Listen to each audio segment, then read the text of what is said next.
Bismillahirrahmanirrahim. Assalamualaikum warahmatullahi wabarakatuh. Alhamdulillahi rabbil alamin.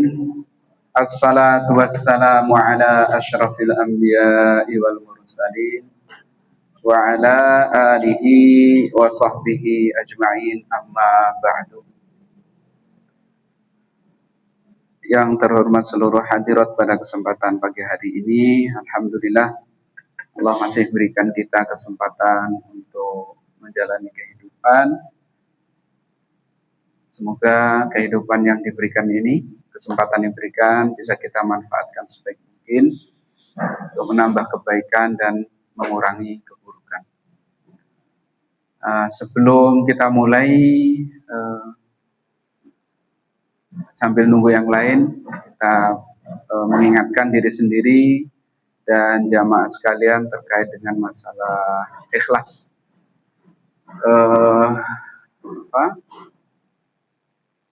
Terkait dengan ikhlas, yang mana bab ikhlas adalah bab dasar dalam segala urusan. Ikhlas ini terkait dengan motivasi. Ingatkan, motivasi kita datang untuk apa sih gitu. Jika kita baca satu hadis yang semoga bisa menjadi pengingat kita semua. Mana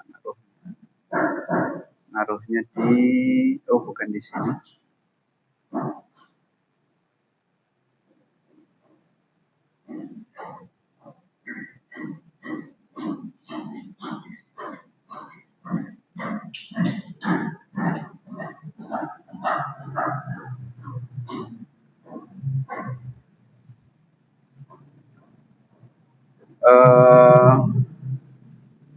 Ini hadis yang sangat terkenal sekali terkait dengan bab niat.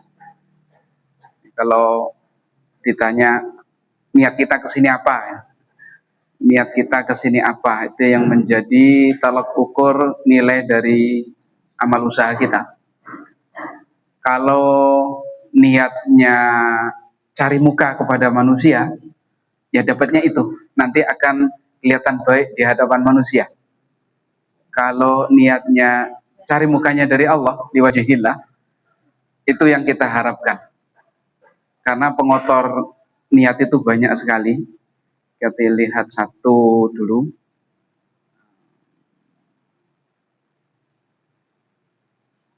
Langsung ke artinya saja ya. Semoga bisa kebuka totalnya. Ya. Ada hadis yang menceritakan terkait di hari kiamat nanti. Sesungguhnya orang yang pertama kali diakhiri di hari kiamat itu ada 3 orang. Ada syahid, ada alim dan pembaca Quran, qori atau hafid juga disebut, dan orang yang dermawan. Yang pertama didatangkan orang yang syahid.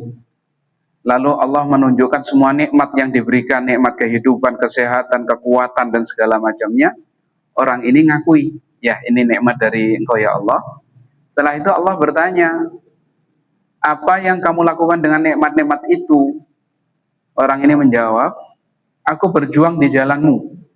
Berjuang dalam artian perang ya, bukan berjuang dalam artian umum, dakwah dalam ini perang. Hingga aku mati syahid. Allah Ta'ala berfirman, engkau berbohong, tapi kau berjuang agar dikatakan pemberani. Ini motivasi. Jadi bicara motivasinya apa ketika maju? Pengen disebut pahlawan, ya itulah dia dapat. Pengen disebut orang pemberani, gak takut mati, ya itu dia dapat.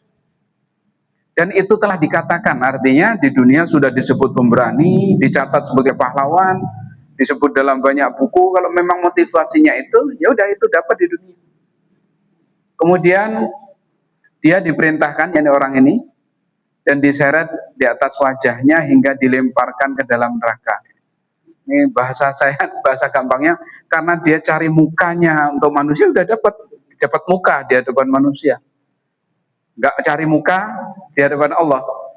Carmuknya di mana itu motivasinya.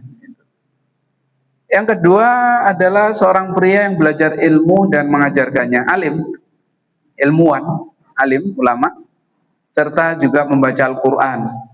Dia didatangkan dan Allah memperlihatkan nikmat-nikmatnya kepadanya dan dia mengenalinya, artinya mengakui, iya betul ini nikmat dari Engkau ya Allah. Allah bertanya kepadanya, apa yang kau lakukan dengan nikmat-nikmat itu?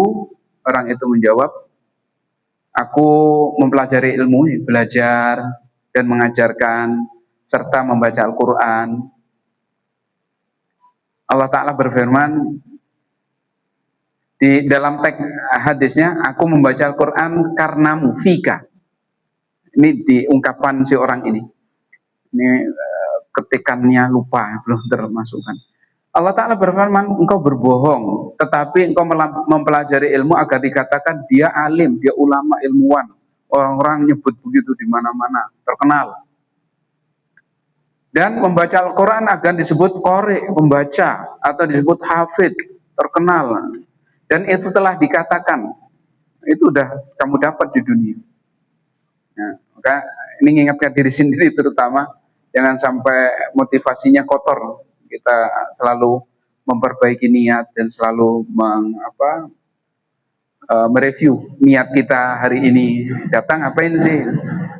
Kalau niatnya nyari muka di hadapan manusia, ya dapatnya itu dia. Dan yang ketiga adalah seorang pria yang Allah lapangkan rezekinya, Allah berikan kepadanya berbagai jenis harta, lalu didatangkan dan Allah tunjukkan ini nikmat-nikmat ini. Orang ini ngaku, ya betul ini dari Engkau ya Allah. Kemudian Allah bertanya, apa yang kau lakukan dengan nikmat-nikmat itu? Orang itu menjawab, tidak ada jalan yang engkau sukai untuk dibelanjakan kecuali aku membelanjakannya untukmu. Lillah, kata dia. Saya belanja itu infak, bahasa Arabnya infak. Saya menginfakkan lillah, buat nyumbang ini, wakaf ini, dan segala macamnya. Semua yang Allah suka untuk berinfak, fisabilillah, telah dia lakukan. Allah Ta'ala berfirman, engkau dusta, tetapi engkau melakukannya agar dikatakan, wah orang itu dermawan. Motivasinya itu. Dan itu telah dikatakan. Kemudian dia diperintahkan dan diseret di wajahnya, lalu dilemparkan ke dalam neraka. Hadis riwayat Imam Muslim. Ini gambaran apa ya, 3 contoh, dan ini tentunya perlu menjadi pengingat bagi kita setiap saat. Penampilan kita begini itu tujuannya apa sih? Kita datang ke masjid ini ngapain sih? Biar semua yang kita lakukan tuh nggak sia-sia gitu. Dan nggak sia-sia. Motivasi kita apa? Mengingatkan kembali. Karena Islam sangat menjaga soal motivasi, sangat perhatian. Motivasi kan urusan hati ya, dan itu yang sangat penting sebelum urusan fisik. Contoh lain, umpamanya soal berpakaian. Pernah dengar istilah libasus syuhrah? Pakaian untuk terkenal. Sebentar, saya taruhnya di mana ya? Di kitab lain, kitab kitab Syama'il. Ini di sini juga ada kayaknya. Semoga sudah masuk.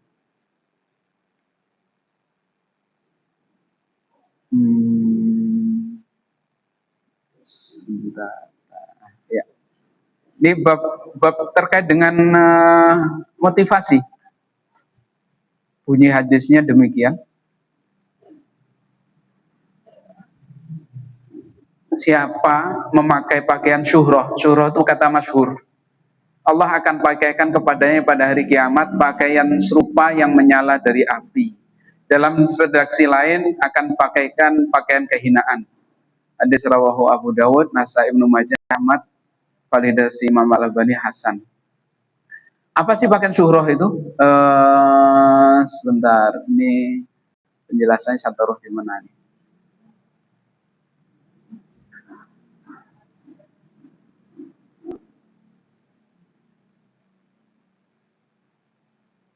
Ini komentar beberapa ulama. Imam Asy-Syaukani dalam kitab Nailul Autar, hadis ini menunjukkan larangan mengenakan pakaian untuk mencari ketenaran. Syuhrah itu dari kata masyhur, biar masyhur, tenar. Dan hadis ini tidak terbatas pada pakaian yang mahal. Untuk menjadi tenar kan nggak harus mahal kadang-kadang. Melainkan hal itu juga bisa terjadi pada orang yang mengenakan pakaian yang berbeda dari pakaian yang biasa atau umumnya dipakai oleh orang miskin, orang biasa. Jadi pakaiannya berbeda dari yang lainnya, sehingga tenar, masyhur, terkenal. Sehingga orang-orang melihatnya, merasa heran dengan pakaiannya dan mengaguminya. Pakaian syuhrah masyhur. Salah satu motif syuhrah itu di dalam syarahnya itu, penjelasan yang lain, adalah ada rasa dalam hati. Nih, saya berbeda nih. Dalam hati, saya mah beda. Saya mah beda. Itu soal motif. Ketika beda kan jadi tenar, terkenal, viral. Sangat menjaga itu. Atau mungkin karena pakaiannya mahal jadi terkenal, atau pakaiannya menunjukkan sesuatu yang berlebih. Ini loh, saya orang alim, kemana-mana pakai jubah. Bisa jadi pakai gamis itu kan bagus kan, bagus. Tetapi ketika motifnya itu biar terkenal alim nih, kemana-mana pakai ini, ya bisa jadi masuk ke situ soal motif.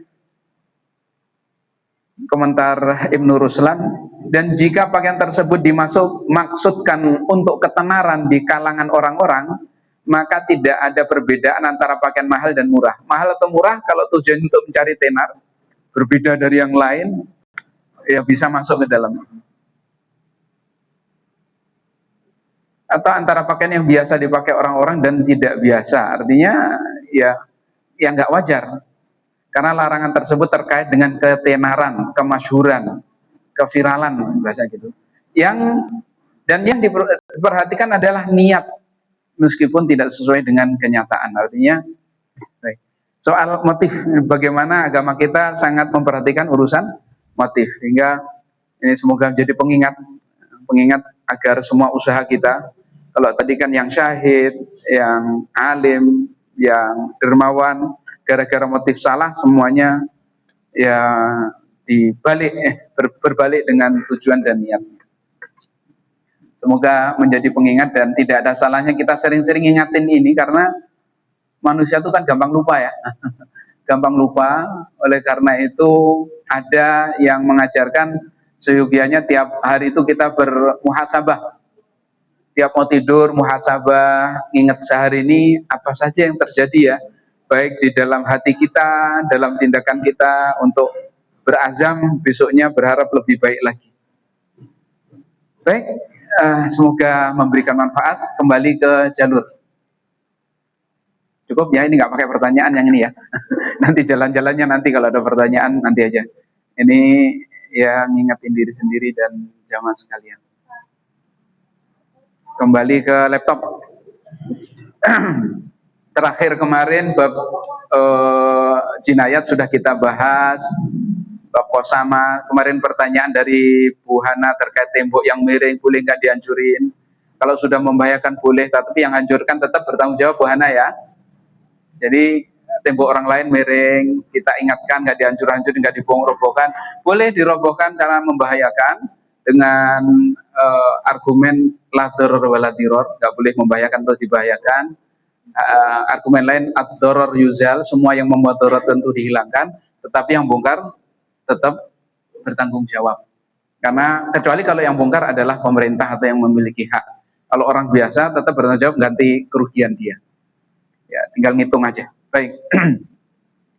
Selanjutnya, setelah kita selesai membahas bab kisos, hukum had selesai, hukum kisos selesai, sekarang ke hukum ta'zir. Hukum had itu haknya Allah Ta'ala, hukum kisos itu haknya siapa? Haknya manusia yang minta dikisos. Saya balas, balasan haknya manusia pada dasarnya. Hukum ta'zir bisa terkait had, hukum had secara umum. Kita lihat. Jadi yang nggak masuk ke sini atau ke sini larinya ke ta'zir. Kalau di buku PDF-nya halaman 817. Ketemu? Ada? Ta'zir. Nah, halaman 817. At-ta'zir. Qala al-muallif rahimahullah, ta'rifuhu ya'ti ta'ziru bima'na ta'zim wan nusrah. Wa min dzalika qaulullahi subhanahu wa ta'ala litu'minu billahi wa rasulihi wa tu'azziruhu. Al-Fatah ayat 9. Ay tu'azzimuhu wa tansuruhu. Wa ya'ti bima'nal ihanah. Yuqalu azzara fulanun fulanan idza ahanahu wa jazran wa ta'diban lahu ala dhanbin waqa'a minhu. Pengertiannya, kata ta'zir itu kadang-kadang bermakna ta'zim, mengagungkan, wan nusrah, mendukung, menolong. Wa min dzalika, dan dari makna itu firman Allah Ta'ala di dalam Al-Fatah ayat 9. Litu'minu billahi, agar kalian beriman kepada Allah, wa rasulihi, dan kepada rasulnya, wa tu'azziruhu, dan mendukung rasulnya, mengagungkan rasulnya, tu'azziruhu. Tu'azzimuhu mengagungkan, wa tansuruhu menolongnya, mendukungnya. Makna pertama mengagungkan, menolong, mendukung. Makna kedua makna ihanah, menghinakan, nggak nolong, kebalikannya. Karena kata ta'zir itu dalam bahasa Arab disebut kata yang memiliki dua makna berlawanan. Seperti kata Qur'un dulu, terkait dengan haid ada kata Qur'un. Salah satu quru, dan wanita yang berhaid, kemudian yang wanita yang diceraikan, maka dia beriddah 3 quru. Nah, kata quru itu kan maknanya juga berlawanan, bisa suci atau haid. Ini juga begitu, mengagungkan atau menghinakan. Katanya satu tapi maknanya 2. Itulah kekhasan dalam bahasa Arab. Kalau tadi makna pertama berarti mengagungkan dan menolong, makna kedua menghinakan. Yuqal, dikatakan umpamanya contohnya azzara fulanun fulanan. Fulan mentakzir si fulan ketika si fulan itu menghinakannya dalam rangka memberi peringatan atau memberi pendidikan disipliner atas dosa yang dia lakukan. Ini secara bahasa. Secara syariat, wal maksudu bihi fi syar'i, adapun yang dimaksud dengan kata takzir di dalam syariat, at-ta'dibu ala dzanbin la hadda fihi wala kafarah. Ta'dib dari kata adab, hukuman disipliner.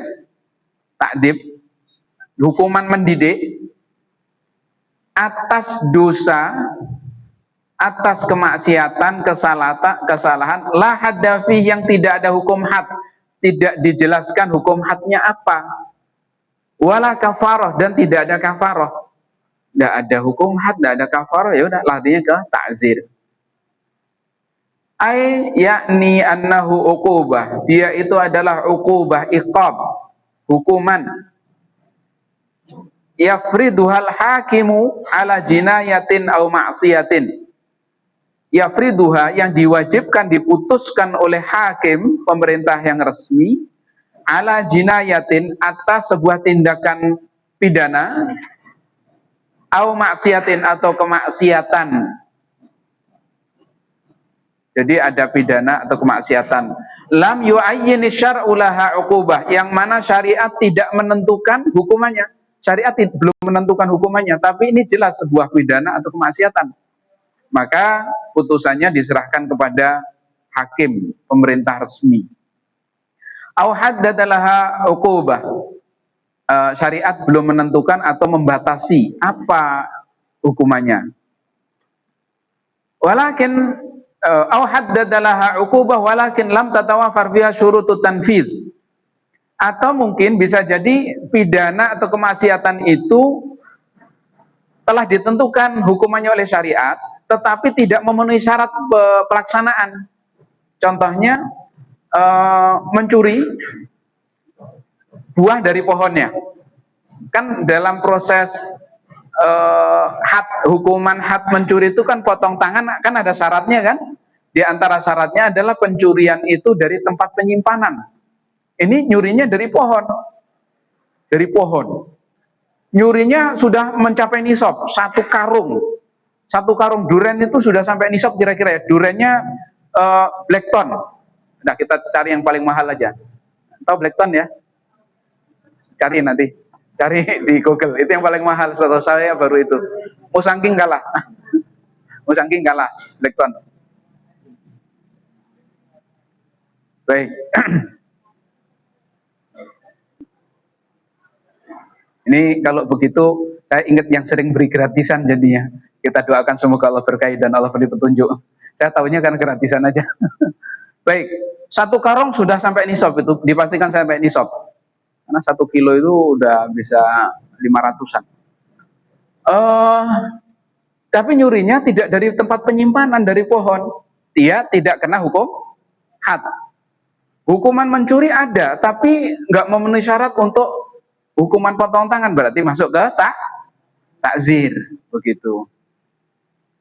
Jadi atau tadi syariat sudah menentukan hadnya, hukum hadnya, hukuman sudah ditentukan, tapi tidak memenuhi syarat untuk pelaksanaan. Contohnya apa? Mithlul mubasyarah fi ghairil farji.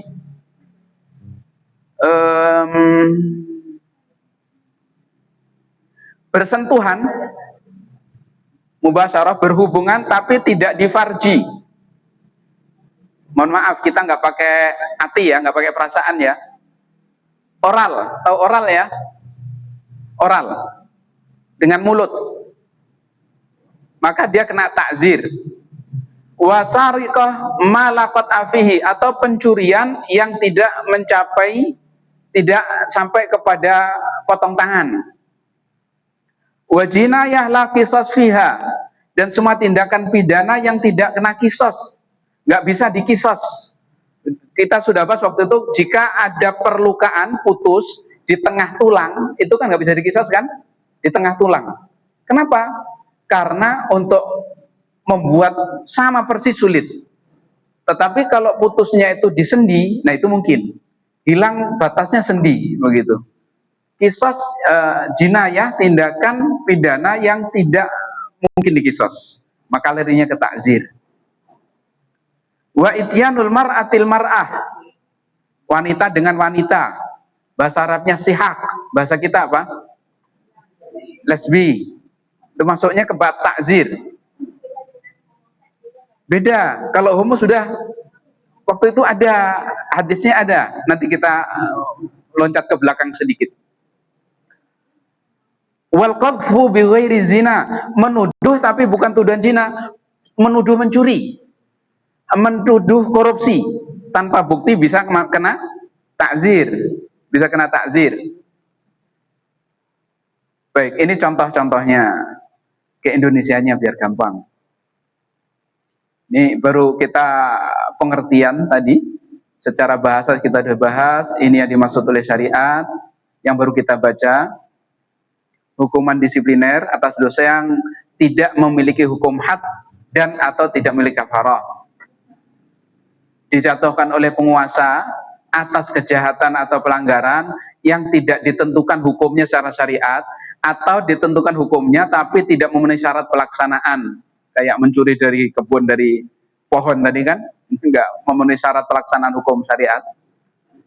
Baik, ini contoh-contoh yang baru kita baca. Nah, tadi yang dikomentari Bu Hana sudah kita bahas di sini sebenarnya, tapi nggak apa-apa, kita flashback. Saya sempat lupa mana ya, terus kita balik lagi ketemu, larinya di sini. Ini yang homo, jelas hadisnya, hadis-hadis terkait jelas. Bentuk hukumannya ditentukan oleh syariat. Ini diantara hadis yang menentukan, hadisnya ini yang kita lihat yang sahih. Ini hadis sahih yang homo ya, dari Ibnu Abbas. Dia ditanya tentang hukuman bagi pelaku sodomi, maka dia berkata, dilihat bangunan tertinggi di desa, cari bangunan tertinggi di wilayah itu, kemudian dilemparkan dari sana dengan terbalik, kepala di bawah, lalu diikuti dengan batu. Ini ungkapan siapa? Ibnu Abbas, bukan Rasul, tetapi sanadnya sahih. Terkait dengan hal-hal yang tidak diijtihadi, ini bisa menjadi acuan. Hal ini menyesuaikan dengan surat Al-Hijr 74, faja'ana 'aliyaha safilaha wa amtarna 'alaihim hijaratan min sijil. Lalu ini firman Allah Ta'ala di dalam surat Al-Hijr 74 itu, maka kami jadikan 'aliyaha safilaha, bagian atasnya safilah menjadi bawah, berarti kebalik. Wa amtarna 'alaihim hijaratan min sijil, lalu kami hujani mereka dengan bebatuan dari sijil. Nah, merujuk itulah kemudian ungkapan ini muncul.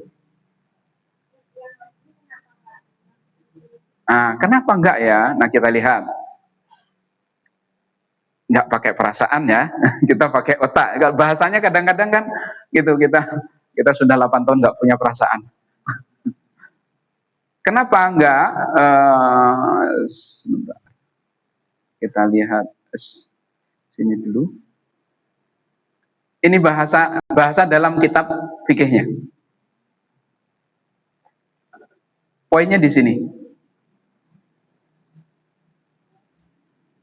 Ya.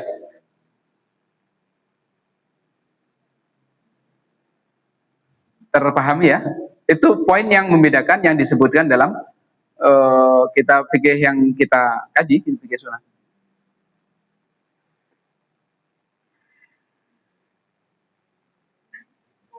Ada dalil terkait dengan itu, tapi doif ya, yang menyamakan tindakan itu dengan zina, tapi hadisnya doif.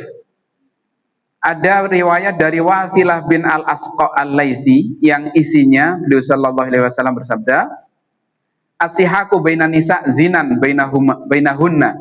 Perbuatan sihak itu wanita dengan wanita adalah zina bainahuma, disebut zina. Tapi dalilnya doif. Kalau ini kuat bisa dilarikan ke sana, ke hukum zina. Tapi karena dalilnya doif, sehingga inilah yang menjadi acuan kemudian. Baik.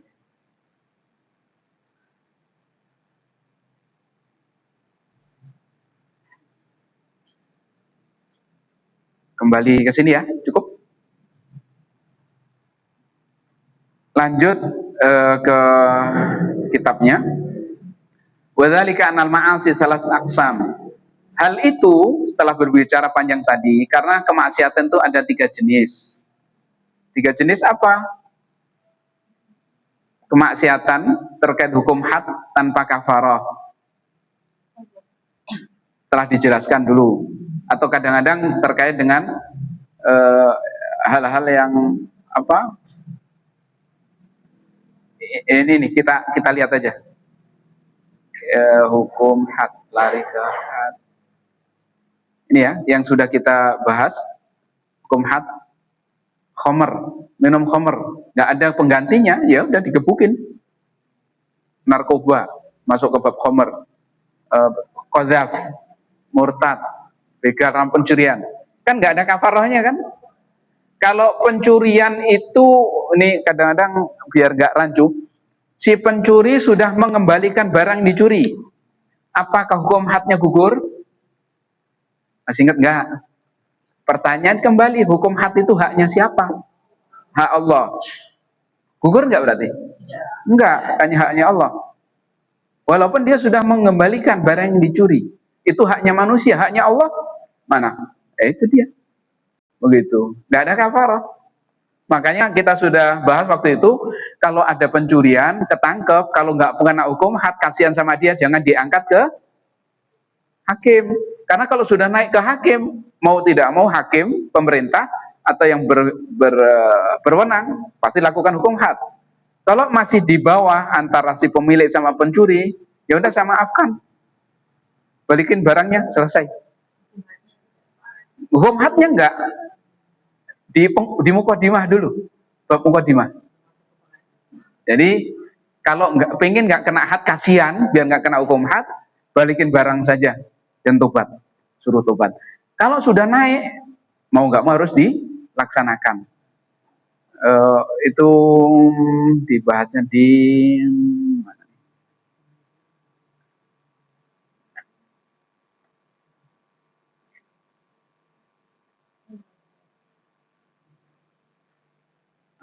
Bentar, bukan ini tadi. Nah, di sini waktu itu kita sudah bahas. Jadi kalau sudah naik ke pengadilan, nggak mungkin dirubah.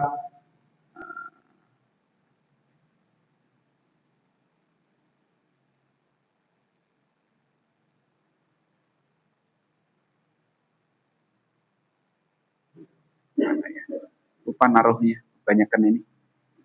Jadi gitu kira-kira. Jadi kalau sudah naik ke pengadilan, nggak mungkin dibatalkan. Ketika terbukti, dilaksanakan, walaupun sudah mengembalikan. Balik lagi. Hukum had. Ada juga hukum kafarah tanpa hukum had. Ada tindakan maksiat, nggak ada hukum hadnya, tapi ada kewajiban kafarah. Ada di buku. Ayo, apa? Disebutin di buku. Biar maaf. Iya, betul. Ada dua. Ada dua hal. Contohnya, berhubungan di siang Ramadan, maka adanya kafarah saja, nggak ada hukum had. Disuruh kafarah. Kafarahnya apa? Bebaskan budak, atau puasa 2 bulan berturut-turut, atau memberi makan 60 orang miskin. Kalau berhubungan saat ihram, masih ingat detailnya? Ingat detailnya? Ada kondisi yang membatalkan puasa hajinya total. Ketika itu terjadi sebelum wukuf. Total. Tapi hukumannya apa? Kafarahnya apa? Tahun depan iya, yang saat itu juga harus melanjutkan hajinya sampai selesai. Kan hukuman itu. Udah nggak dihitung hajinya, tapi tetap harus jalankan terus. Tahun depan, itu kan hukuman. Ya, udah nggak kehitung, tetap harus jalan. Begitu. Detailnya kita balik dikit kalau gitu.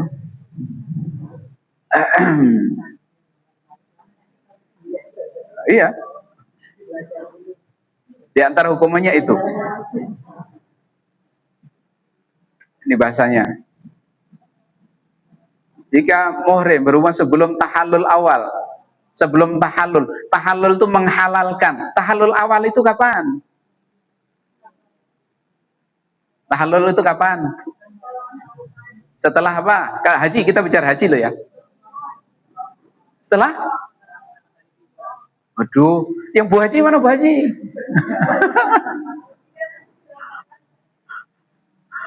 Setelah wukuf. Setelah wukuf, kemudian melaksanakan salah satu dari melempar jumroh akobah. Biasanya urutannya ya, wukuf turun kan? Turun. Nginep di mana setelah wukuf biasanya? Mina. Apa Musdalifah? Musdalifah. Bu Haji ingat. Yang belum haji semoga jadi haji semua. Nanti kalau mau berangkat berarti harus ngaji ini lagi. Yang mau berangkat segera ulang lagi. Setelah wukuf turun nginep di Musdalifah. Mamimu, masih ingat ya urutannya? Mamimu baru Arafah. Paling dekat ke Arafah kan Musdalifah. Setelah nginep pagi harinya lempar jumroh akobah. Setelah lempar jumroh sudah memungkinkan untuk tahallul awal. Tahallul awal. Jika sebelum tahallul awal hajinya batal, baik itu sebelum atau sudah wukuf, karena belum halal, belum ada halal. Tetapi yaitu kalau baru tahallul awal belum tahallul kedua, sebelumnya sebenarnya belum boleh itu, masih dianggap salah. Hukumannya wajib menuntaskan hajinya yang batal, membayar dam unta, wajib haji tahun depan. Ini kan hukuman ini, bayar dam, hajinya dilanjutkan tahun depan, begitu.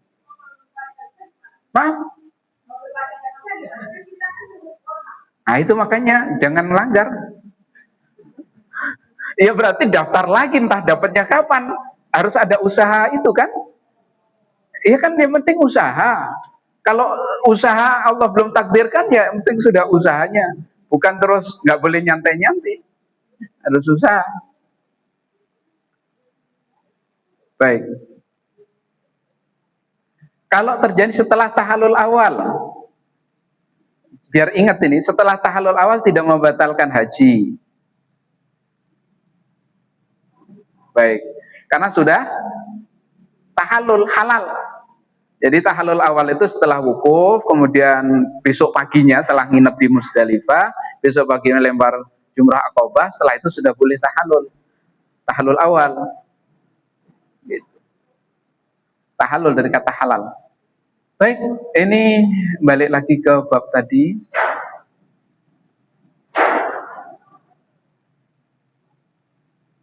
Ada kemaksiatan atau kesalahan yang hanya ada kafarah tapi tidak ada hukum had. Kafarah saja.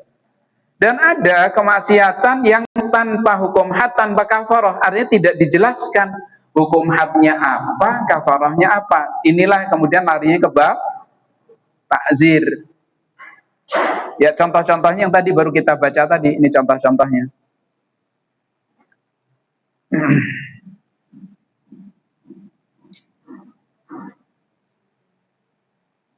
Baik. Dalil atas hukum had itu bisa kita lihat beberapa hadis. Hukum takzir, maaf. Hukum takzir dengan ditahan, di sel, di penjara. Hadis ini dari sahabat Muawiyah bin Hidah al-Qushairi, yang isinya anna Nabiya sallallahu alaihi wasallam habasa rajulan fi tuhmatin thumma khalla anhu. Bahwasanya Nabi sallallahu alaihi wasallam menahan, memenjarakan seorang pria karena tuduhan. Orang ini dituduh, jadi biar nggak kabur ditahan dulu. Orang ditahan itu kan sudah sebuah hukuman kan? Ya. Kemudian beliau membebaskannya setelah ternyata tuduhan tidak terpenuhi. Kemudian mencambuk itu takzir dengan cambuk. Hadis dari jalur Hani bin Nayyar Abu Burdah. la yujalladu fawqa asyri jaladat illa fi haddin min hududillah.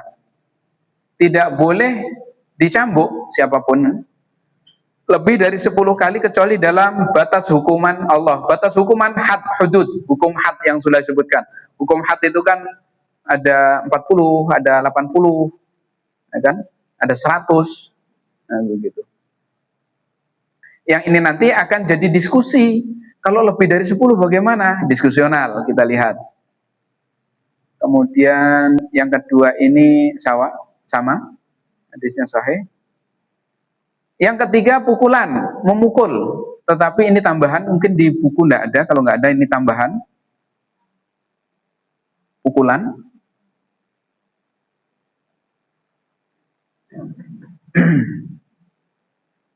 Dari jalur Abdullah bin Umar radhiyallahu anhu, annahum kanu yudrabuna ala ahdi Rasulillah sallallahu alaihi wasallam idza ishtara ta'aman juzafan an yabi'uhu fi makani hatta yuhawwiluhu. Bahwasanya mereka dipukul di masa Rasulullah SAW, tidak disebutkan pelakunya, dipukul. Bisa jadi yang mukul Rasul, bisa sahabat. Apa? Jika mereka membeli makanan secara borongan, lalu menjualnya di tempat tersebut sampai mereka mengubahnya. Artinya begini, beli makanan secara borongan, belum dipindahkan dari tempatnya sehingga belum terjadi qobet namanya, serah terima, dijual lagi. Itu dianggap keliru. Karena keliruan itu nggak ada hukum hadnya, nggak ada kafarahnya, hukumannya dipukul. Kemudian ini dikuatkan oleh hadis lain. Ra'aitul ladzina yashtaruna ta'ama mujazafatan yudrabuna ala ahdi Rasulillah sallallahu an yabi'u hatta yu'wuhu ila rihalihim. Isinya hampir sama. Abdullah bin Umar menyatakan, aku melihat orang-orang yang membeli makanan secara borongan, mereka dipukul di masa Nabi sallallahu alaihi wasallam ketika mereka membelinya lalu menjualnya dan belum dipindahkan dari tempat. Proses serah terima itu memindahkan dari tempat, geser, dibawa ke tempat dia, begitu. Jadi masih di situ, belum pindah-pindah, langsung dijual lagi, itu dianggap keliru. Nah ini nanti di bab jual beli akan masuk pembahasan bab kita membeli sesuatu, belum kita terima, kita jual lagi. Nah, akan dibahas ini, masuk pembahasan panjangnya bab jual beli. Bab jual beli kita di buku ini di jilid keberapa? Ketiga, jilid ketiga di sini. Baik.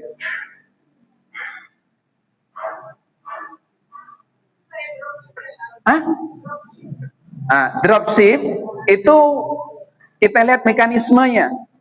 Apakah dia hanya sebagai wakil pedagang, atau dia sebagai pembeli yang menjual kembali? Itu yang menjadi pertanyaan.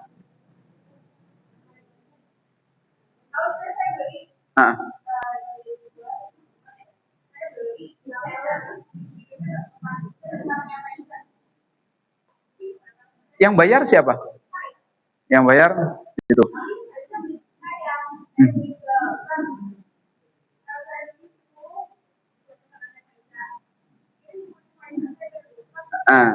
Terus yang beli sana bayarnya ke yang kan yang beli ke orang lain lagi.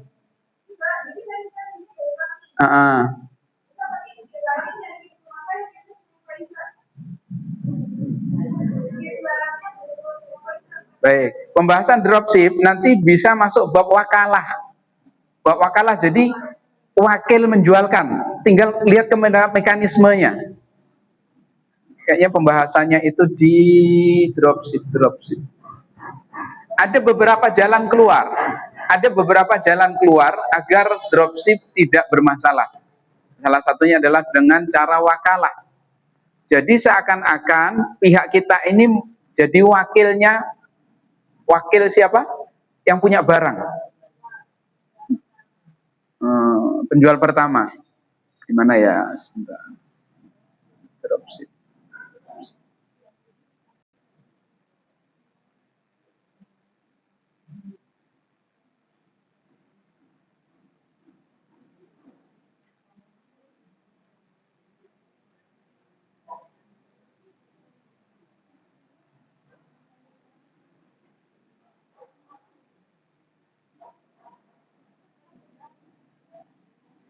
naruhnya di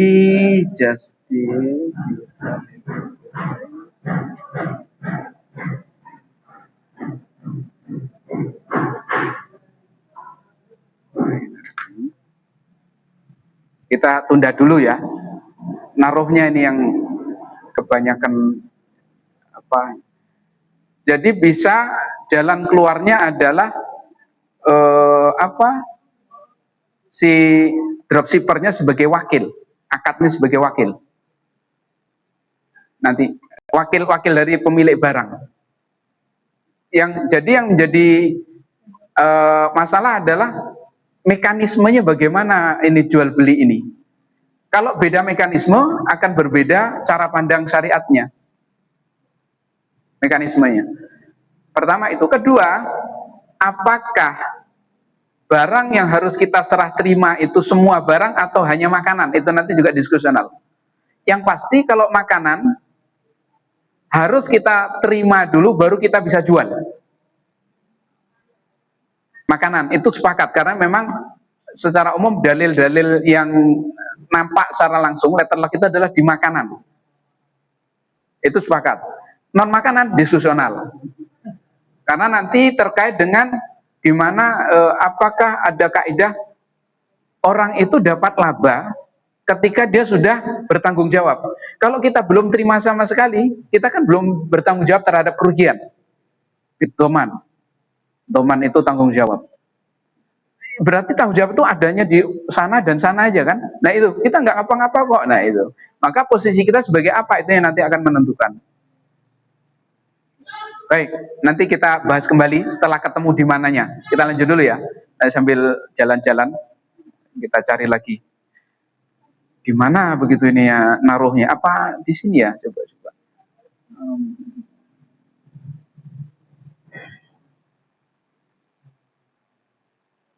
Kayaknya belum dimasukkan.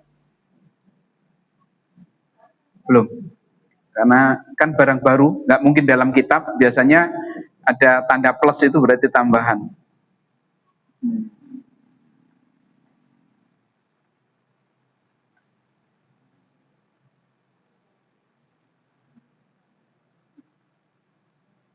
Belum nyangkut di mana tempatnya. Kita lanjutkan dulu sementara.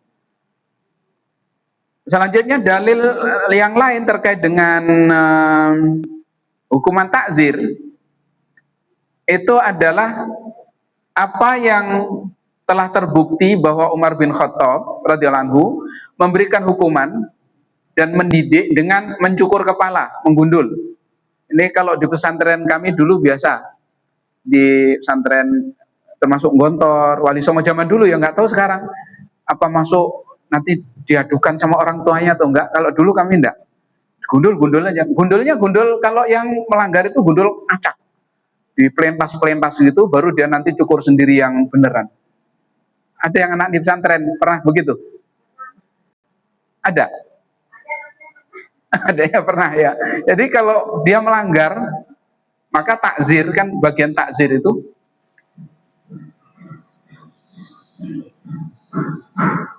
sudah mati. Yang satu lagi mati nggak? Matiin? Mati ya? Ini juga mati. Jadi capek kali ya? Ini dimatiin semua. Udah saya matiin barusan pas bunyi dan nggak sembuh. Kita coba lagi ya.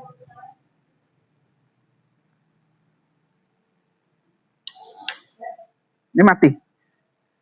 Apalagi yang hidup. Kita cek dulu sebentar. Apa ada yang nyala? Enggak.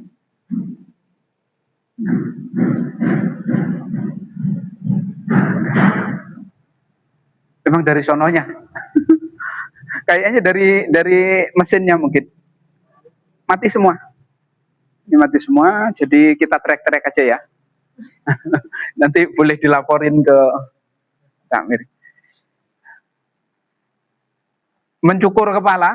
Jadi kalau kami di pesantren dulu yang melanggar dipotong, tapi potongnya ngacak, jelek. Biar anak itu cukur beneran sendiri. Begitu. Bukan dicukur rapi, kalau rapi nggak ngukum namanya. Itu cukur gratis namanya. pengasingan,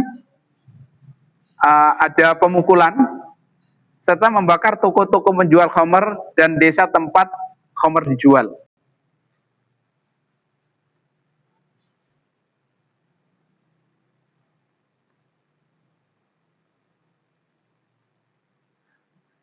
Kemudian hal ini saya coba cari-cari dari mana. Ini kan coba mencari apa ya?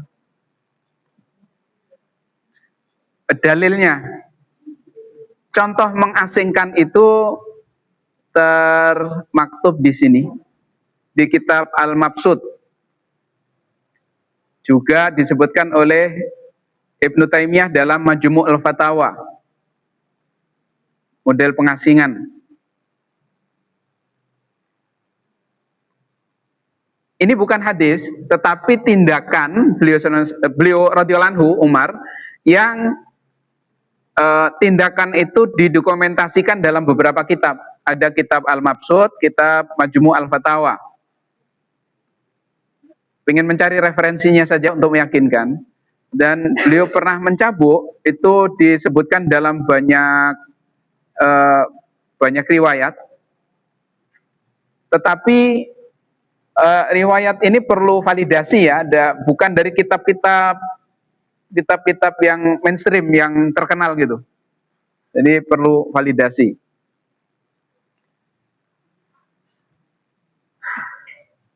Kalau di buku kan hanya menyebutkan bahwa Umar pernah melakukan ini. Saya ingin cari dari mana sih ini berita ini begitu. Baik.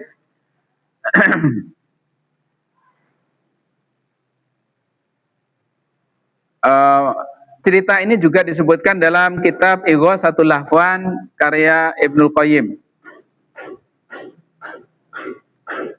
Hukumnya, hukum takzir bagaimana? Mayoritas menyatakan tindakan takzir itu wajib. Wajib merupakan kewajiban hakim, pemerintah resmi. Kalau disebut wajib, ya harus ditegakkan. Harus ditegakkan. Hanya saja ungkapan ini tidak disebut referensinya di mana begitu yang kedua ini di dalam bukunya.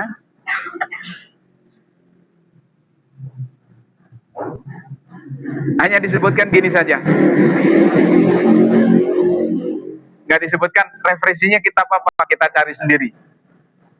Wa qala Syafi'i, dan Imam Syafi'i berkata, laisa biwajib, itu tidak wajib, itu doang titik. Dah nggak ada kejelasan. Kita yang harus cari sendiri. Sedangkan mayoritas ulama menyatakan itu wajib dan harus ditunaikan. Hikmah dan perbedaannya dengan hukum had. Satu, bahwa hukum had atau hudud sama bagi semua orang. Hukumannya sama. Kalau mencuri dan memenuhi syarat, nggak peduli siapapun, potong. Menuduh qadzaf, cambuk 80 kali. Nggak peduli orang alim, orang nggak alim, segala macam. Selama syarat-syaratnya terpenuhi, maka dia disamakan. Tapi hukum takzir bisa berbeda-beda tergantung kepada keadaan mereka. Berbeda. Jika seorang pria mulia itu terkenal orang alim, terkenal soleh, baik, biasanya baik. Bisa jadi kesalahan itu karena khilaf, keliru, maka bisa dimaafkan. Dan jika dia dihukum, maka hukumannya harus lebih ringan daripada hukuman bagi orang-orang yang melakukan kesalahan serupa, tetapi memang terkenalnya sebagai orang bejat, udah nggak karuan. Nah ini, dalam takzir bisa dibedakan. Yang kedua, bahwa hukuman hudud, had, tidak dapat diampuni setelah diajukan pada hakim. Sudah naik ke hakim, harus dilaksanakan. Makanya tadi, bab had, kalau memang bisa ditangani nggak sampai ke hakim, ya silahkan ditangani. Kecuali kalau si pelakunya memang pengen tobat, kan ada beberapa yang ngayal pokoknya harus dilakukan hukum had kan? Ya udah, berarti ya dilaksanakan. Sementara itu dalam hukuman takzir diperbolehkan adanya syafaat. Syafaat itu minta diringankan dari pihak lain. Tolong diampuni sajalah. Karena memang tidak ada ketentuan pasti di dalam kitab Al-Quran atau Sunnah. Yang ketiga, bahwa siapa yang mati karena hukuman takzir, maka ada diatnya. Nah, ini bab khilaf. Nanti akan disebutkan apakah yang meninggal gara-gara hukuman takzir si penghukum harus menanggung diatnya atau tidak, bab khilaf. Yang menjadi acuan dalam hal ini bahwa Umar bin Khattab radhiyallahu anhu menakut-nakuti seorang wanita sehingga dia menggugurkan janinnya sehingga mati, maka dia membayar diat janin tersebut.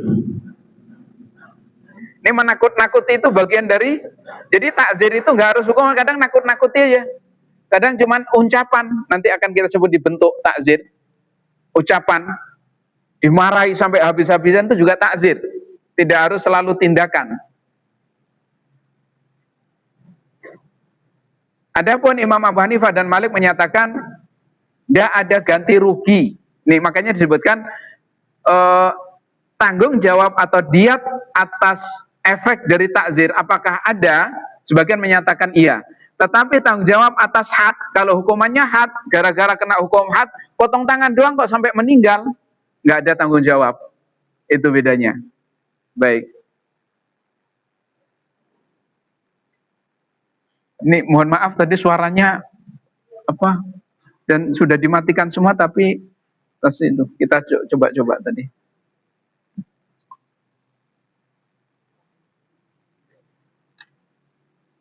Selanjutnya bentuk takzir. Takzir bisa berupa ucapan atau tindakan. Bisa mencela, menghardik atau menasihati. Bentuk takzir itu bisa nasihat, bisa hardikan, celaan. Bisa juga dalam bentuk tindakan. Bisa pukulan, pemenjaraan, penahanan, pengikatan, pengasingan, pengucilan, pemecatan. Hal ini diantaranya merujuk kepada beberapa hadis, bagaimana disebutkan dalam bukunya.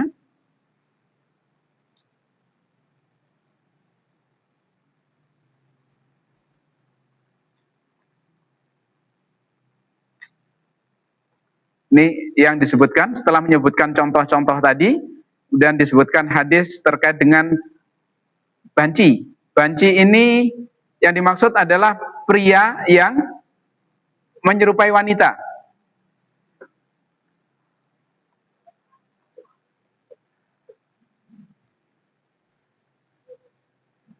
Saya sebutkan dua validasi, tetapi validasinya berbeda. Ini saya belum ketemu mana yang lebih valid. Yang melakukan validasi satu orang, tetapi isinya beda. Hasil validasinya. Ini validasi Imam Al-Albani yang pertama dalam kitab Dhaifut Targhib dikatakan hadisnya mungkar. Tetapi di kitab lain Sahih Abu Dawud dikatakan sahih. Ini perlu mengecek mana yang validasi terakhir. Kalau dugaan saya ini validasi terakhir karena sumbernya lebih banyak, ada Abu Dawud sama, Daruqutni agak berbeda, Baihaqi berbeda dikit. Wallahu a'lam.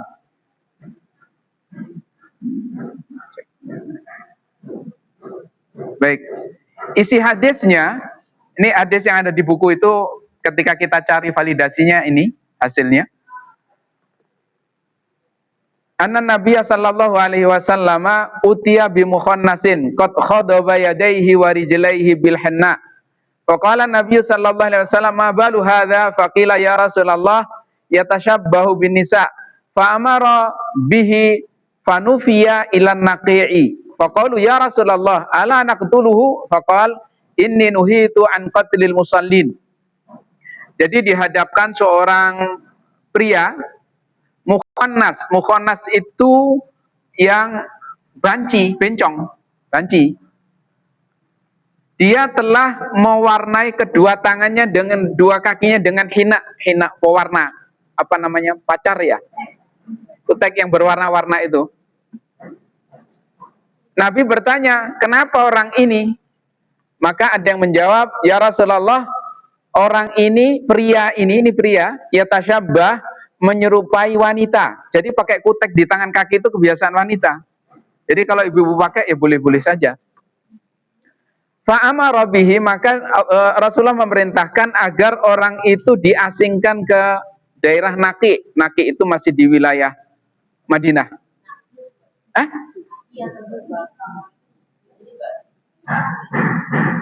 Di sini Naqi. Nun nih. Di Nun. Coba kita lihat PDF-nya. Di dua sumber ini saya sebutnya Naqi ya. An-Naqi. Di teks aslinya kita cek di kitab. Kalau di sini jadi Baqi.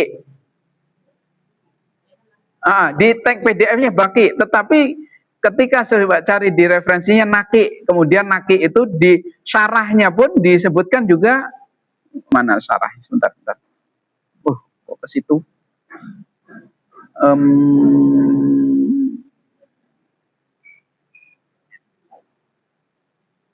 Nih, di dalam syarah hadisnya pun Naqi, maudhi'un kana bil Madinah, sebuah tempat di Madinah, gitu saja.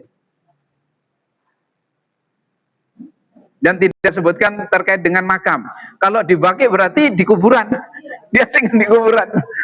Wallah alam, ini teks ini saya dapatkannya Naqi. Dan kata Naqi ini disebutkan dalam 2 kali di kitab Sahih Abu Dawud dan Dhaif At-Targhib. Coba kita cek ulang ya, biar kita lihat. Kita keluhnya fanufia ila an-Naqi, fanufia. Kita cek. Yang pakai AI biasanya ini.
Baik, memang ada beberapa riwayat. Ini jalur Al-Mundhiri, yang muhaddits Al-Mundhiri ilal baqi. Tetapi yang sini ilan naqi walaisal baqi. Ini hasil validasi Syu'aib Al-Arnaud. Syu'aib Al-Arnaud itu termasuk ulama kontemporer. Beliau menjelaskan, qala Abu Samah wan naqi unahiyah anil Madinah walaisa bil baqi. Naqi itu bukan baqi, dua hal yang berbeda. Iya. Ini hasil validasinya sudah dikomentari. Yang ini tanpa komentar. Berarti ini mengomentari yang atas. Wallahu alam. Memang muncul riwayat dengan letterleknya nih. Redaksinya al-baqi. Ini an-naqi. Kita lihat teks aslinya, sumbernya.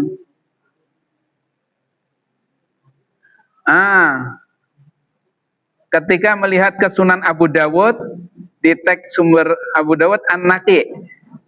Ini an-naqi. Imam Al-Mundhiri ini meneliti dan menukil hadis dari Abu Dawud di kitab Abu Dawud an-naqi. Ya gitulah kira-kira yang saya lakukan kalau di rumah. Jadi kadang-kadang lama nyiapinnya karena nyari validasinya. Baik, kembali ya. Naqi bukan baqi.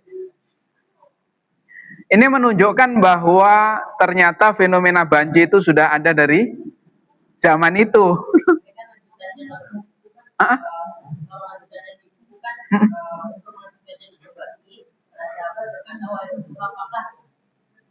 Kita akan membunuhnya,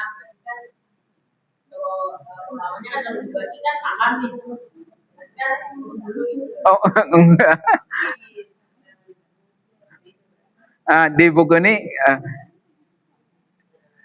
iya ditanya para sahabat kita mau boleh membunuh. Saya dilarang untuk membunuh orang yang sholat, ya begitu. Iya. Wallahu alam. Karena lihat ini riwayatnya Abu Dawud ya.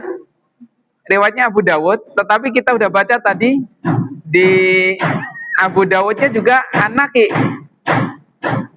Sunan Abu Dawud juz 4 nomor sekian. An-naqi juga. Dan bahasanya bukan apakah kita bunuh ya Rasul, kenapa kita nggak bunuh? Bahasanya gitu di Abu Dawud. Ya Rasulullah, kenapa kita nggak bunuh saja? Bukan apakah kita akan membunuhnya, beda ya, beda. Dan Allah alam.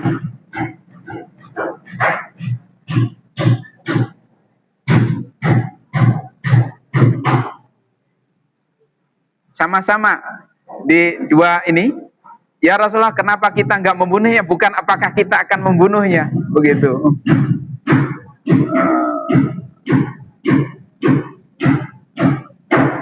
Ya.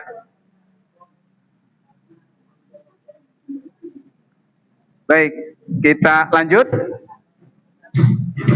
Ini salah satu dalil terkait dengan tindakan pengasingan. Udah ketemu, Bang? Ketemu belum? Ketemu ya? Kalau ketemu udah, kita lanjut. Dilarang takzir dalam bentuk berikut ini. Mencukur jenggot. Jadi hukumannya jenggotnya dicukur, tidak ada. Rusak rumah, nggak ada. Nyabutin kebun, nyabut tanaman, nyabut buah, motong pohon, tidak ada hukuman bentuk itu karena merusak harta kan. Potong hidung tidak ada, potong tangan ada ya, lihat. Potong telinga nggak ada, potong bibir, potong jari. Ingat potong jari, bedakan antara kisos dengan takzir. Nah, beda kan? Kalau kisos ya masuk jari kalau pas di sendi. Karena semua itu tidak ada riwayat dari seorang sahabat pun. Bentuk takzir. Lanjut, takzir lebih dari 10 cambukan.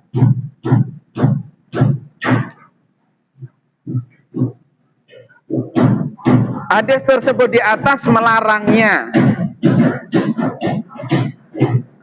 Kita berlomba dengan sebelah masalahnya. Ya namanya orang kerja. Hah? Kita coba lagi ya. Kali sudah dingin. Kita coba. Udah adem ya? Udah adem. Ya, bismillah. Hadis yang kita sebutkan di atas ini tidak boleh dicambuk lebih dari 10 kali kecuali dalam hukum batasan hukum Allah ini, hukum hudud, had. Hukum had itu ada 40, ada 80, ada 100. Itu yang sudah ditentukan, hukum had. Nah, kemudian bagaimana lebih dari 10? Ini pendapat Ahmad, Lais, Ishaq, Jamaah Syafi'iyah. Jamaah Syafi'iyah itu sebagian dari pengikut Imam Syafi'i menyatakan gak boleh. Yang lainnya, Imam Syafi'i sendiri menyatakan, Imam Malik, Imam Syafi'i, Zaid bin Ali, dan lain-lain, boleh, tetapi tidak boleh melebihi jumlah minimal hukum had. Hukum had minimal berapa? 40, nggak boleh lebih 40. Pendapat ketiga, tidak boleh menyamai hukum had terkait. Hukum had terkait gini contohnya. Kalau takzir itu karena melihat atau menyentuh wanita, maka tidak boleh menyamai hukum had zina. Di bawah itu silahkan. Takzir mencuri dari selain penyimpanan atau yang tidak mencapai potong tangan, maka tidak boleh mencapai hukum potong tangan. Takzir menuduh selain zina tidak boleh menyamai hukum had menuduh zina. 80 berarti kurang 80 silahkan. Kalau takzirnya terkait dengan tuduhan. Dan dalam hal ini hukuman disesuaikan berdasarkan pertimbangan maslahat dan ukuran kemaksiatan.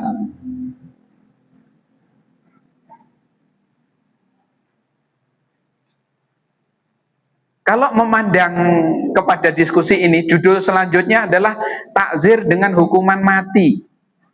Berarti ini kesannya adalah ya kalau mati aja boleh, apalagi cuma 10 ya gitu kan. Ya, ini menyebutkan diskusi kalau sudah sampai sini kan, oh lebih lagi ini. Pendapat yang ditampilkan lebih dulu adalah boleh. Yang menyatakan tidak boleh sebagian ulama. Kemudian kitab ini menyebutkan pendapat yang membolehkan. Sedangkan yang tidak membolehkan tidak disebutkan argumennya. Ibnu Abidin menukil dari Ibnu Taimiyah rahimahumullah yang isinya inna min usulil hanafiyyati anna ma la qatla fihi indahum mithal al-qatli bil misqal wa fahishatir rijali idza takarrarat falil imam an yaqtula fa'ilahu wa kadzalika lahu an yazida 'alal haddil muqaddar idza ra'al maslahah fi dzalik. Kalau melihat kepada ini jawaban di atas tadi, bahkan ini pun bisa dilewati. Akhirnya yang pertanyaan ini terabaikan. Karena faktanya kalau boleh. Apa tadi ungkapan beliau? Ungkapannya begini. Di antara prinsip-prinsip mazhab Hanafi bahwa tindakan kejahatan yang tidak terkena hukuman mati seperti membunuh dengan alat berat, dulu sudah kita bahas bab kisos. Kalau alat membunuhnya itu bukan alat tajam, benda tajam, dia tidak kisos di dalam mazhab Hanafiyah. Membunuh dengan alat berat itu nggak sampai kisos. Atau perbuatan keji laki-laki berzina jika diulang-ulang, maka imam dapat menghukum mati pelakunya. Jadi aslinya membunuh dengan batu, dilempar dengan batu di dalam mazhab Imam Hanifah itu tidak kena kisos. Tetapi memungkinkan jika hakim memandang perlu sampai itu. Juga perbuatan zina, umpamanya zina yang bagi belum muhson kan bukan rajam ya, cambuk berapa kali, 100 kali. Ini berulang-ulang bisa dihukum mati. Begitu. Dan juga imam dapat menambah hukuman had jika dia melihat ada masalah dalam hal itu. Bahkan hukum had dilewati. Ini Ibnu Abidin menukil dari Ibnu Taimiyah. Artinya ya batasan ini terabaikan kemudian setelah itu. Takzir dengan perampasan harta boleh. Demikian ungkap Abu Yusuf dan Malik. Kita bisa melihat dalam kitab Mu'inul Hukam, dan siapa yang berkata bahwa hukuman finansial telah dihapuskan, maka dia telah salah dalam memahami mazhab para imam, baik dalam hal riwayat maupun dalil. Dan tidak mudah untuk mengklaim bahwa mazhab tersebut telah dihapuskan atau pendapat tersebut telah dihapuskan. Serta mereka yang mengklaim penghapusan tidak memiliki argumen dari sunnah atau ijma yang mendukung klaim mereka. Mereka hanya bisa berkata mazhab kami tidak diperbolehkan. Artinya cuman ungkapan itu nggak boleh. Dalilnya mana? Tidak ada begitu ungkapan Mu'inul Hukam. Kemudian Ibnul Qayyim berkata, ungkapan beliau terkait hal ini, sesungguhnya Nabi Sallallahu Alaihi Wasallam menghukum dengan membatalkan bagian seseorang yang berhak atas dari harta rampasan. Artinya Nabi pernah mentakzir orang yang harusnya dapat bagian dari ghanimah, nggak dikasih. Berarti kan hartanya yang seharusnya dimilikinya nggak jadi. Dan memberitahukan bahwa hukuman bagi yang menahan zakat dengan mengambil setengah dari hartanya. Hadis riwayat dari Muawiyah bin Hidah Al-Qushairi. Dalam setiap kawanan unta yang terdiri dari 40 ekor, terdapat 1 ekor betina yang sudah beranak. Dan unta-unta tersebut tidak boleh dipisahkan dari perhitungannya. Siapa yang memberikannya karena mengharap pahala, maka dia akan mendapatkan pahalanya. Dan siapa yang menahannya, tidak mau membayarkan zakat, maka kami akan mengambil zakatnya beserta setengah dari hartanya. Sebagai putusan dari Allah yang Maha Kuasa. Tidak ada bagian dari unta-unta tersebut untuk keluarga Muhammad. Artinya yang terakhir ini keluarga Muhammad tidak mengambil zakat, tidak makan zakat. Hadis ini sahih. Di buku aslinya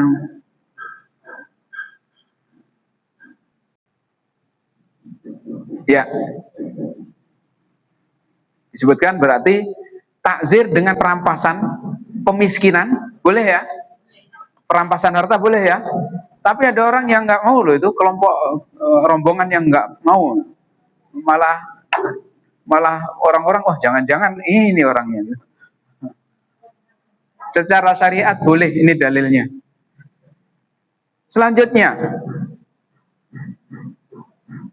takzir adalah haknya hakim. Yang boleh mentakzir adalah hakim. Selain hakim siapa? Selain hakim ada beberapa orang. Ada ayah, ada tuan, ada suami, ada guru. Dan ayah ini nanti ibu juga punya hak. Jadi ibu punya hak mentakzir anaknya. Kalau di sini ayah saja, kita sebut di kitab mazhab Imam Syafi'i, yang takzir mana ya?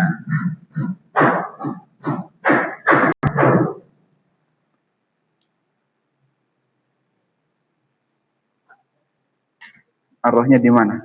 Lupa. Kita lanjut dulu.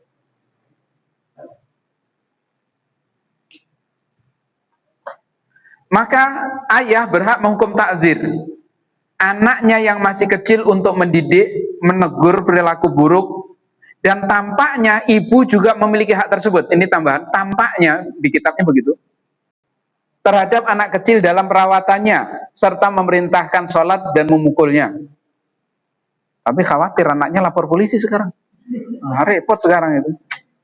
Dan ayah tidak berhak menghukum takzir anak yang sudah dewasa, meskipun dia bodoh anak itu. Kalau udah gede nggak bisa ditakzir, gimana nih? Ingetin aja, nasihat aja, jangan dipukul. Karena apa ya? Ya kadang-kadang bisa menimbulkan perlawanan.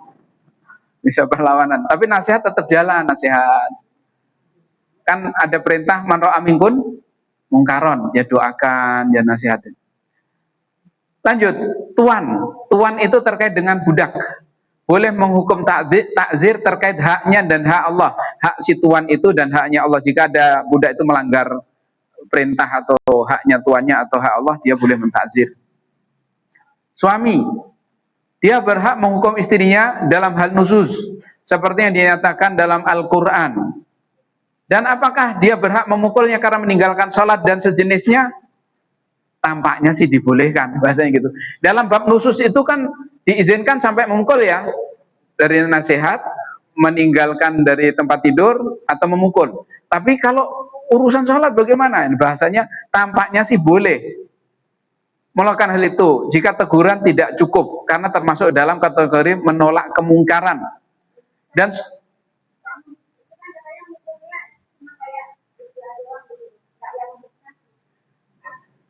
bukan yang gini doang nggak mukul itu, ya tetap mukul, betul. Namanya laisa dorban mubrihan, bukan pukulan yang membuat parah, dipukul sampai bengep enggak, sampai patah tulang, sampai KO enggak. Pukulan laisa dorban mubrihan bahasanya, betul. Tapi bukan begini, bukan gini nyontohnya, ini bukan mukul. Nah itu mah nggak mukul, itu nyolek gitu mah. Ini flek gitu. Boleh dipraktekin?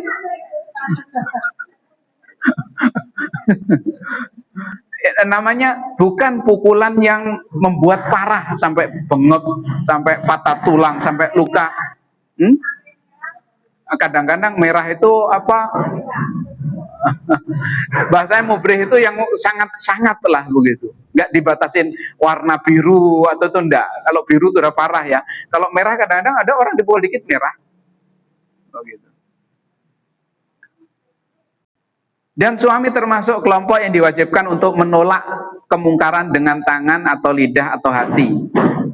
Dan yang dimaksud di sini adalah dengan tangan atau lidah, yakni apa? Takzir tadi. Kalau dalam hati kan bukan takzir namanya. Dalam hati bukan takzir, doa. Yang keempat, guru juga boleh guru boleh mendidik takzir anak-anak. Ya takzir tadi dengan ucapan atau tindakan. Begitu. Ya tapi di sini bisa dilaporkan ya, repotnya betulah. Tanggung jawab dalam takzir, ini kita selesaikan aja karena memang hampir selesai. Tidak ada tanggung jawab diat ketika ayah mentakzir anaknya. Demikian juga suami dalam mentakzir istrinya. Demikian pula hakim dalam mentakzir orang yang terhukum. Berarti tadi terkait dengan tanggung jawab tadi lebih cenderung kepada mazhab yang tadi kita sebutkan kan perbedaan soal tanggung jawab. Lebih cenderung ke mazhab Imam Abu Hanifah dan Imam Malik nampaknya, yang karena sama dengan had. Ini yang di penutup buku kan begitu. Di penutupnya kan nggak ada tanggung jawab. Dengan syarat tidak berlebihan dalam hal tersebut atau melewati kadar yang memberikan hasil, artinya kelewatan. Kalau nasihati doang cukup ya udah, jangan dilanjutkan gitu. Jika berlebihan mereka bertanggung jawab. Kata berlebihan tidak didetailkan, akhirnya kata berlebihan bisa relatif kepada kondisi masing-masing. Istrinya petinju, nah, dipukul gini nggak kerasa, apaan ya? Istrinya ya orang rumahan yang biasa halus, diginiin dong sudah sakit hatinya, beda ya. Ini itu kan relatif. Allah alam bisawab. Selesai bab takzir. Selesai bab takzir. Silahkan kalau ada mau jalan-jalan. Saya sambil mencari yang tadi Bu Vivi tadi, naruhnya di mana detailnya biar nggak keliru-keliru.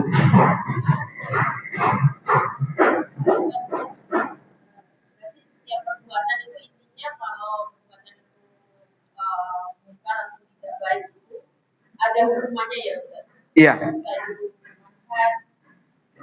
Kisos, takzir, iya, iya, kemaksiatan, pidana, iya ada hukumannya.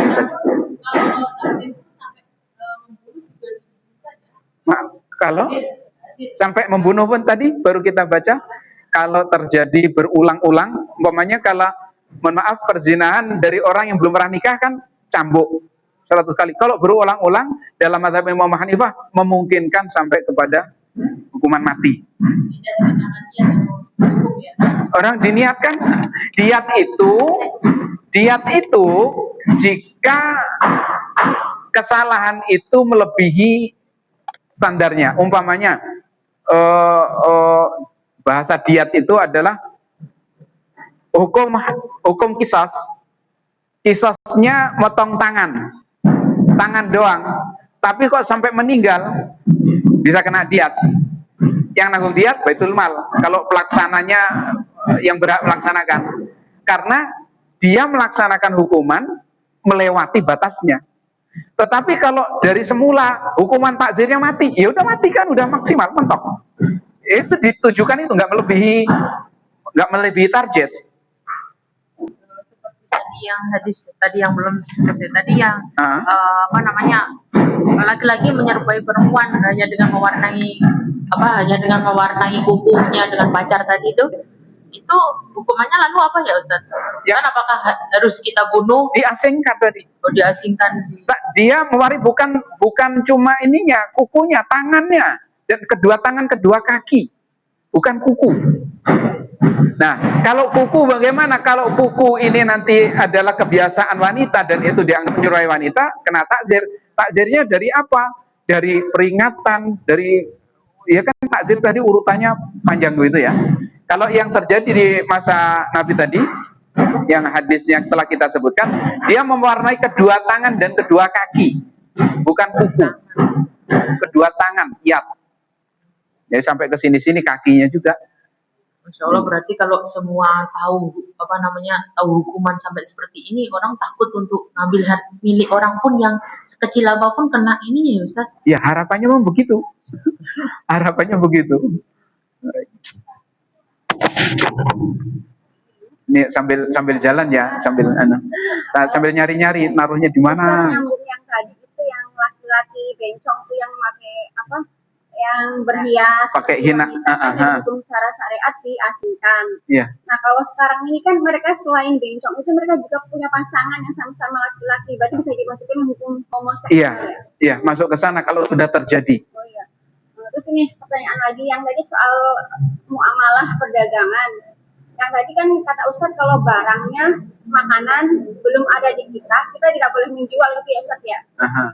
Nah kalau misalkan sistemnya PO gimana? Tapi bukan kita yang bikin, ada orang bisa bikin makanan, terus kita ngasih PO gitu, pesen dulu, tapi makanannya belum dibikin gitu. Kalau ada yang pesen baru saya pesen ke penjual tersebut, itu boleh nggak? Baik, sebentar.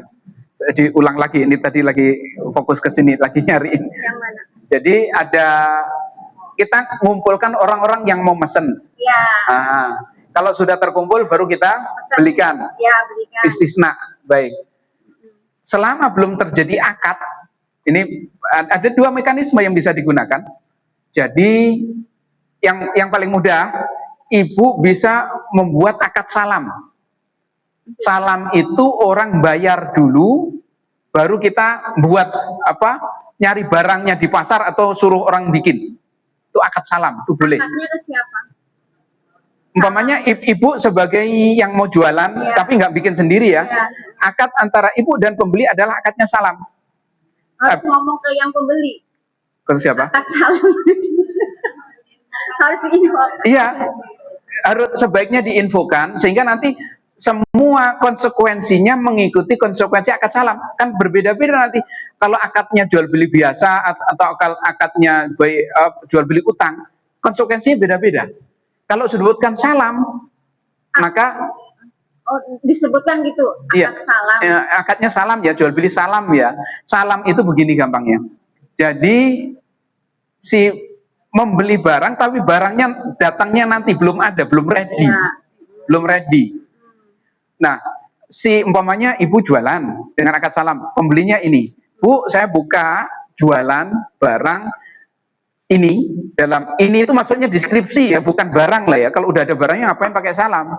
Ini barangnya belum ada, deskripsi barangnya gini dengan full lah deskripsinya dengan harga sekian. Oke, saya beli. Silakan sini yang mau beli, bayar cash. Akad salam kan? Setelah salam, ini sudah terjadi perikatan. Udah terikat dengan akad. Baru setelah itu ibu baru mau bikin, kalau itu kan nggak bikin sendiri ya, minta orang lain bikin atau ibu nyari ke pasar untuk beli. Kalau cuma open PO terus ada gambarnya gitu gimana? PO itu bukan akad, bingung nanti pakai apa ini model akadnya ya.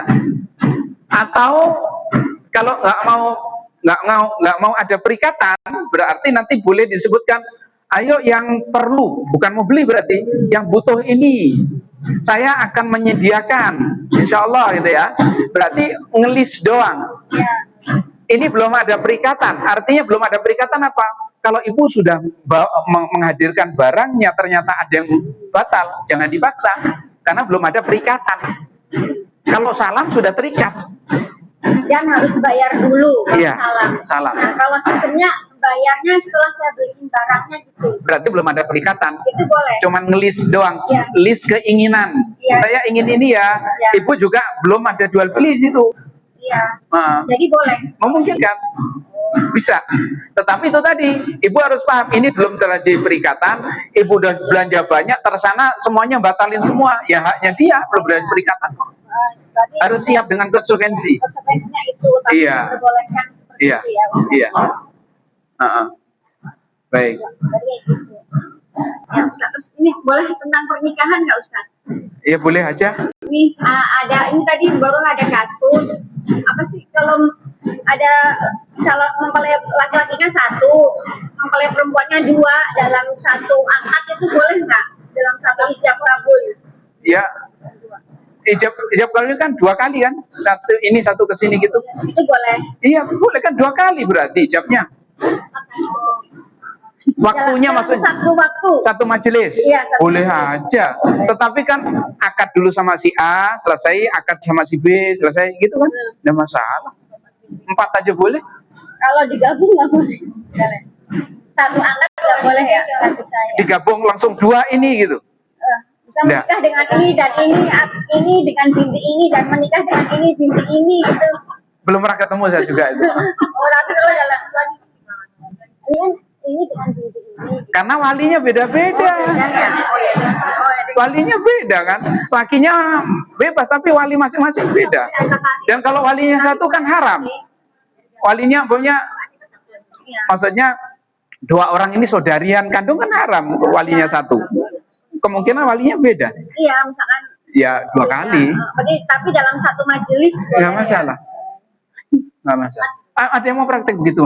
Ini ada di Bekasi. Oh, kerabatnya masihan? Bukan nggak tahu. Oh, nggak tahu. Dikirimin itu. Sebentar. Ya. Itu.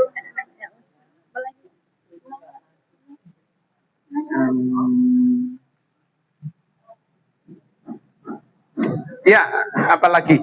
Ini saya belum ketemu Bu, sambil cari-cari. Ya.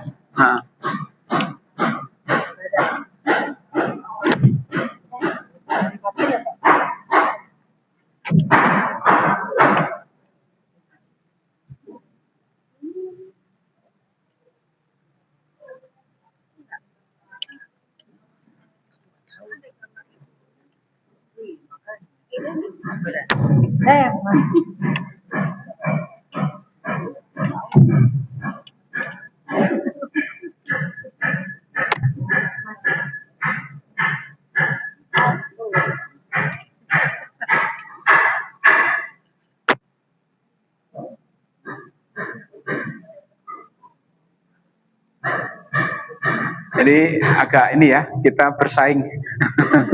Ada saingan, nggak apa-apa lah, kita sabar. Baik, kalau tidak ada yang lain, cukup? Cukup. Ini yang pertanyaan Bu Vivi tadi ketemu tapi belum maksimal ya. Cuman 2 model ini doang, nanti coba kita cari yang, seingat saya sudah pernah ada lebih panjang lagi penjelasannya. Insya Allah di yang akan datang. Dengan demikian kita sudah selesaikan bab takzir. Komen takzir selesai. Yang akan datang adalah bab perdamaian. Ini bab-bab ini memang agak jauh dari praktek ya. Yang dekat ke praktek itu nanti di sini jilid 3. Tapi ya mau nggak mau harus kita lewatin dulu ya. Nggak apa-apa ya, jalan aja cepat gitu. Kalau jilid 3 ini lebih dekat kepada keseharian kita. Jilid 3. Kita lewati sambil jalan saja. Demikian yang bisa kita pelajari pada pagi hari ini. Semoga Allah ridhoi, Allah terima sebagai amal soleh kita. Kalau ada salah khilaf dan keliru dari saya atau dari jamaah, semoga Allah maafkan. Astagfirullah li wa lakum. Dan mari kita akhiri majelis ini dengan kafaratul majelis. Subhanakallahumma wa bihamdika. Assalamualaikum warahmatullahi wabarakatuh.